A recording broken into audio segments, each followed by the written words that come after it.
দেশের পশ্চিম সীমান্তে যখন গোলাগুলি চলছে, প্রতিদিন একটু একটু করে অশান্তি বাড়ছে, ভারত পাক দুই পরমাণু শক্তিধর রাষ্ট্র যখন যুযুধান, ঠিক তখন পাক প্রতিরক্ষা মন্ত্রীর মন্তব্য যখন ভেসে আসে টেলিভিশনে, যেখানে তিনি বলেন পাক পরমাণু বোমাগুলো রাখা রয়েছে স্রেফ ভারতীয়দের জন্যই, তখন আশঙ্কা জাগে মনে। কি হবে যদি পাকিস্তান পরমাণু বোমার ব্যবহার করে? We will measure our response to whatever is initiated by India according to that. It would be a measured response. If there is an all-out, attack or something like that, then obviously there will be an all-out war.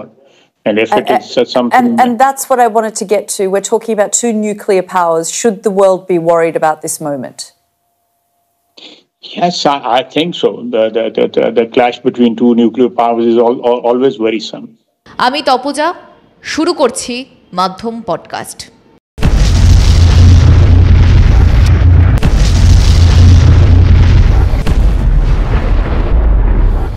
বিশ্বের ক্যালেন্ডারে 6 আর 9 August এই তারিখ দুটো লেখা সভ্যতার লজ্জা হিসেবে। পৃথিবী একবার দেখে ফেলেছে সেই কলঙ্ক। সেই কারণেই আশঙ্কা, আবার কি সেই ছবি দেখতে হবে? আবার কি ফের এশিয়ায় ফাটতে পারে পরমাণু বোমা? দ্বিতীয় বিশ্বযুদ্ধের শেষ পর্বে 1945 সালে আমেরিকা পশ্চিম থেকে উড়ে এসে পূবের দেশ জাপানে ফেলে দুটি পারমাণবিক বোমা। আর এবার ভারত পাকিস্তান দুই দেশই পরমাণু অস্ত্রের শক্তিধর। এক দেশের যুদ্ধপাগল দেশনেতা আর জেহাদি জেনারেল প্রকাশ্যেই বলছেন ওই পরমাণু অস্ত্র রাখা আছে ভারতের জন্য। হার নিশ্চিত হলে তখন কি করবে তারা? আজীবন সন্ত্রাসে উৎসাহ দেওয়া পাকিস্তান কি করবে তখন? পৃথিবী দুটি বিশ্বযুদ্ধ দেখলেও ইউরোপ এবং রাশিয়া বিশ্বযুদ্ধ ছাড়াও ছোটোখাটো যুদ্ধ দেখলেও ভারত পাকিস্তান এখনও পর্যন্ত সেই মর্মে কোনো বড় যুদ্ধ দেখেনি। স্বাভাবিক কারণেই আশঙ্কা, পুরোদস্তুর যুদ্ধ লাগলে কি করতে হবে তাও অজানা এই দুই দেশের নাগরিকের কাছে।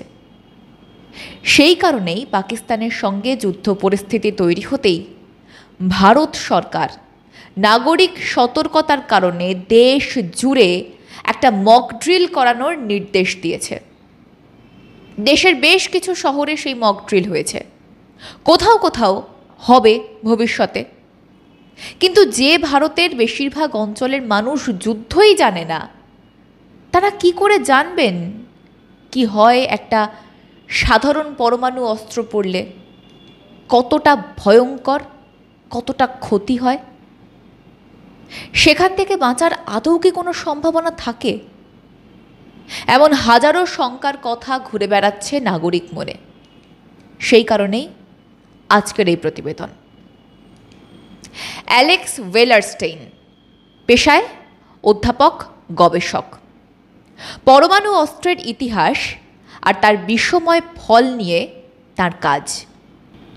অসংখ্য বই, গবেষণাপত্র ছাড়াও বিশ্বের আমজনতার বোঝার মতো করে তিনি একটি নিউক ম্যাপ তৈরি করেছিলেন, যা দেখাচ্ছে এই মুহূর্তে পৃথিবীতে বিপুল পরিমাণ পারমাণবিক অস্ত্র রয়েছে স্রেফ বোতাম টেপার অপেক্ষায়।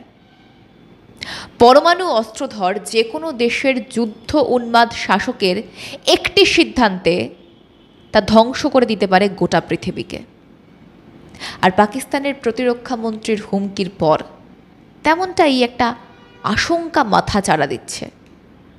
এই মুহূর্তে পাকিস্তানের হাতে থাকা সবচেয়ে ক্ষমতাধর যে পারমাণবিক বোমাটি আছে তার মাপ 45 কিলোটন, অর্থাৎ নাগাসাকিতে যে বোমা ফেলা হয়েছিল তার প্রায় 2.2 গুণ বেশি শক্তিশালী এবং ক্ষমতাধর। আমাদের দেশের জনবহুল যে কোনো একটি শহরে যদি ওটি ফেলা হয় তাহলে কি হতে পারে? দেখুন সেই ছবি।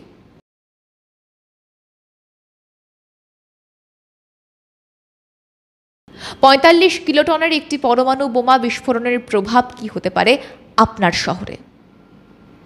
অ্যালেক্স ওয়েলারস্টেইনের গবেষণাপত্র বলছে সেই সময়ের আবহাওয়া, পরিবেশ, জনবসতি ইত্যাদি অসংখ্য ফ্যাক্টর কাজ করে।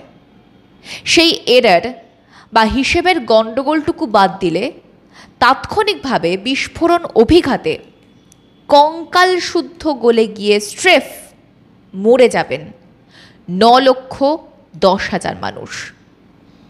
বিপজ্জনকভাবে আহত হবেন 19,66,000। বিস্ফোরণ পরবর্তী 24 ঘন্টার মধ্যে এর অভিঘাতে আরও 55,92,000 মানুষ থেকে প্রায় 56 লক্ষ মানুষ অসুস্থ হয়ে পড়বেন। আনুমানিক প্রাণহানি 9,10,140। আনুমানিক আহত 19,66,080। পরবর্তী 24 ঘন্টায় গড়ে 55,92,973 জন আক্রান্ত। পারমাণবিক হামলা থেকে হতাহতের সংখ্যা নির্ধারণ করা কঠিন। এই সংখ্যাগুলোকে চূড়ান্ত নয় এমনটাই ভেবে এগোনো উচিত।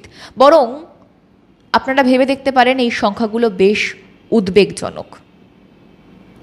ফলআউট প্রভাবগুলো ইচ্ছাকৃতভাবে উপেক্ষা করা হয়, কারণ বিস্ফোরণের পরে লোকেরা কী পদক্ষেপ নেয় তার উপর এগুলো নির্ভর করতে পারে। কারণ বাতাসে প্রতি স্কোয়ার সেন্টিমিটারে 70 গ্রামের বেশি চাপ অনুভূত হবে। বিস্ফোরণের মুহূর্তে 252 মিটার অর্থাৎ 1.25 কিলোমিটার উঁচু ব্যাঙের ছাতার মতো বিস্ফোরণে ছাতা ছড়িয়ে থাকবে প্রায় 307 মিটার এলাকা জুড়ে। বিস্ফোরণ কেন্দ্র থেকে প্রায় 7.5 কিলোমিটার পরিধি বা 155 স্কোয়ার কিলোমিটারের মধ্যে সমস্ত কিছু জাস্ট তছনছ হয়ে যাবে।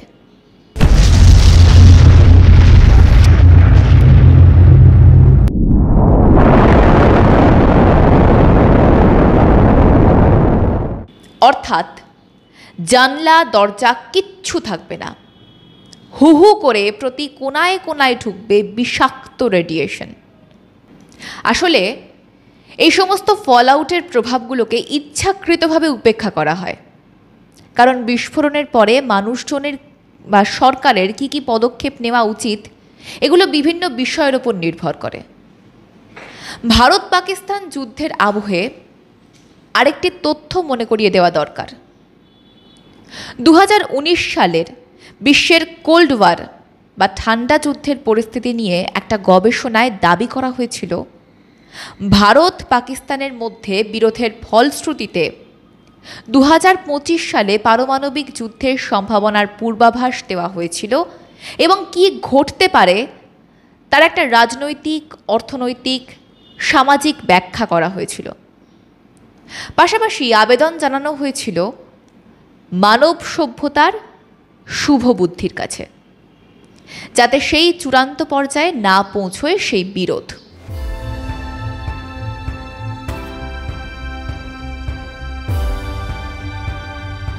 এদিকে পাকিস্তানের পারমাণবিক অস্ত্র ব্যবহারের হুমকির পরে দেশ জুড়ে মক ড্রিলগুলো করা হয়েছে। এখন আমাদের কাছে জিজ্ঞাসা, পারমাণবিক হামলায় কি করবেন? এই মক ড্রিল কি আমাদের রক্ষা করতে পারে? উত্তর হচ্ছে না। পারমাণবিক বিস্ফোরণ ঠেকানোর প্রযুক্তি বা পরিকাঠামো কি তৈরি ভারতের কাছে? এর উত্তরটাও কিন্তু এখনো পর্যন্ত না।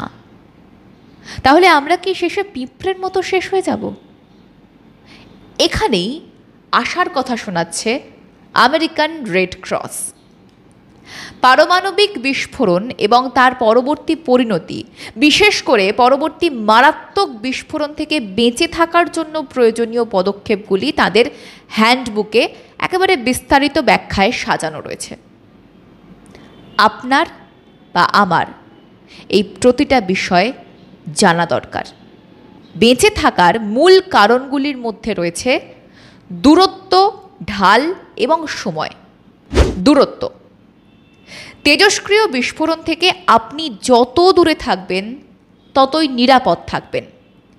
ভূগর্ভস্থ আশ্রয়স্থল যেমন বেসমেন্ট বা সাবওয়ে স্টেশন উপরের তলা বা খোলা জায়গার তুলনায় উল্লেখযোগ্যভাবে বেশি সুরক্ষা প্রদান করে। ঢাল বা শিল্ড, তীব্র বিকিরণ থেকে বাঁচতে আমাদের ঢাল বা শিল্ড হতে পারে কংক্রিটের দেওয়াল, আন্ডারগ্রাউন্ড আস্তানা, মোদ্দা কথা যা বিকিরণ কমাতে পারে। তৃতীয়ত, সময়। বিস্ফোরণের পরে বিকিরণের মাত্রা দ্রুত কমতে থাকে, তাও প্রথম 2-3 সপ্তাহ সবচেয়ে বিপজ্জনক, কারণ তারপর বিকিরণ তার মূল স্তরের প্রায় 1% নিচে নেমে আসে। তাহলে এবার প্রশ্ন হলো, পারমাণবিক বিস্ফোরণের এমন কোনো সম্ভাবনা হতে পারে জানার পর ঠিক কী করতে হবে? দেখুন, একটা বিষয় খুব সহজভাবে বুঝে নেওয়া ভালো। পাগলাটে যুদ্ধ উন্মাদ সেনানায়ক দেশনেতা কোন লক্ষ্যবস্তুতে আঘাত করবে সেটা আমরা কেউ জানি না, কিন্তু নিজে এবং প্রতিবেশীকে বাঁচাতে আমরা কি করতে পারি সেটা আমরা জানি। কি করতে পারি আমরা? 1. একটি জরুরি কিট তৈরি করুন, যার মধ্যে থাকবে জল, খাবার, ওষুধ, টর্চ লাইট এবং একটি রেডিওর মতো প্রয়োজনীয় সরবরাহ। 2. পারিবারিক দুর্যোগ পরিকল্পনা তৈরি করুন। বিচ্ছিন্ন হয়ে গেলে কোথায় দেখা করতে হবে, কিভাবে যোগাযোগ করতে হবে এবং আলাদা হয়ে গেলে কি করতে হবে তা জানুন এবং জানান। আপনার বাসস্থানের সবচেয়ে কাছাকাছি কোনো জায়গার নামও এখানে হতে পারে। 3. ফলআউট আশ্রয় কেন্দ্রগুলির খোঁজ করুন। স্থানীয় পুলিশ প্রশাসন বা স্থানীয় সরকারের কর্মকর্তাদের জিজ্ঞাসা করুন যে পাবলিক ফলআউট আশ্রয় কেন্দ্রগুলি চিহ্নিতকরণ করা হয়েছে কিনা। যদি না হয় তাহলে কোনো বহুতলের বেসমেন্ট, টানেল বা জানলাবিহীন অভ্যন্তরীণ কক্ষের মতো সম্ভাব্য আশ্রয় কেন্দ্রগুলি চিহ্নিত করে আগে থেকে পরিকল্পনা সাজিয়ে রাখুন। এবং 4, যা সবচেয়ে গুরুত্বপূর্ণ, পরমাণু বিস্ফোরণের বিভৎসতা সম্পর্কে সকলকে অবগত করান, কিন্তু দয়া করে গুজব ছড়াবেন না। জনমত তৈরি করুন যাতে ভবিষ্যতে কোনো দেশনেতাই পাকিস্তানের পররাষ্ট্রমন্ত্রীর মতো বলতে না পারেন আমাদের পরমাণু অস্ত্র সব ভারতের জন্য রাখা। We will measure our response to whatever is initiated by India according to that. It would be a measured response.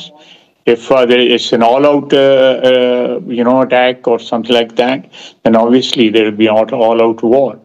And if it is something... And that's what I wanted to get to. We're talking about 2 nuclear powers. Should the world be worried about this moment? Yes, I think so. The clash between 2 nuclear powers is always worrisome. Bharat আন্তর্জাতিক পরমাণু চুক্তির অন্তর্গত।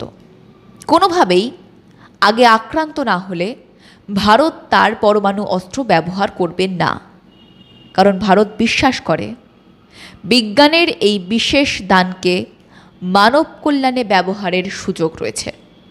সেই গবেষণাও চলছে। কিন্তু পেহেলগাঁও হলে যেমন অপারেশন সিন্দুর হবে, তেমনি পাকিস্তানের 45 কিলোটন এলে ভারতের 60 কিলোটনটাও রেডি। কিন্তু ভারতের মানুষ চায় না ভারত পাক অশান্তি এত দূর পর্যন্ত গড়াক। আজ এখানেই শেষ করছি এবং অনুরোধ করছি আজকের এপিসোডটি বন্ধুদের মধ্যে, পরিচিতদের মধ্যে, প্রতিবেশীদের মধ্যে ছড়িয়ে দিন যতটা সম্ভব, কারণ আপনার বন্ধু আর প্রিয়জনদেরও জানার দরকার কি করতে হবে বিপদ এলে। মতামত জানান আমাদের কমেন্ট বক্সে। সঙ্গে থাকুন, দেখতে থাকুন মাধ্যম।